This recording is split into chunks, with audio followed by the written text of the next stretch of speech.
They lived in crumbling shelters with no electricity or running water.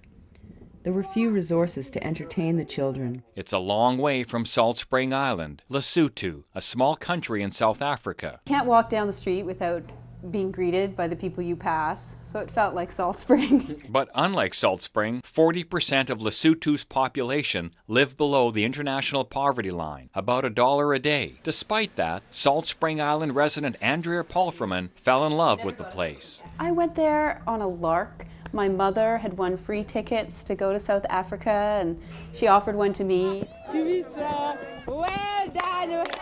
I was there for 10 days, and by day 6, I was already planning on how I was going to rent out my house and bring my kids back and spend months and months there. Andrea didn't move the family, but her and her partner, filmmaker Gary McNutt, have returned to Lesotho every year for the past 7 years. They wound up in a small village where one woman was taking care of 35 children, some orphans, some children with disabilities whose parents can't afford to take care of them.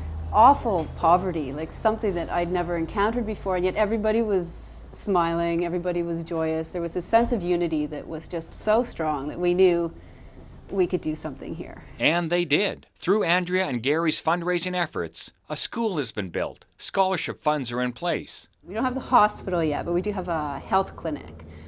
So now we're able to test and counsel people with HIV and give them sort of a pathway to treatment through the regular public health system. Andrea's current fundraising effort is called Lit Up. You can win a bookshelf filled with 40 books, all by authors who live on Salt Spring. I just called them up and said, hey, do you want to donate a book? And they all said yes. It's lovely. And the collection of books is just amazing because you have all these best-selling authors that happen to be Salt Spring Island residents. Authors include Robert Bateman, Arthur Black, Ronald Wright, and Kathy Page. Tickets are available by donation. Proceeds from Lit Up will be used to create scholarships for young women. We had our very first college graduate with a social work degree this year in the spring, and she's gone back to work in the villages where she was raised as a young orphan to help other kids who are in that same position.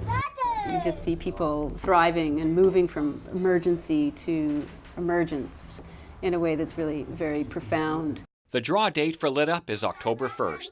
From Salt Spring Island, I'm Dan Kahan for The Daily.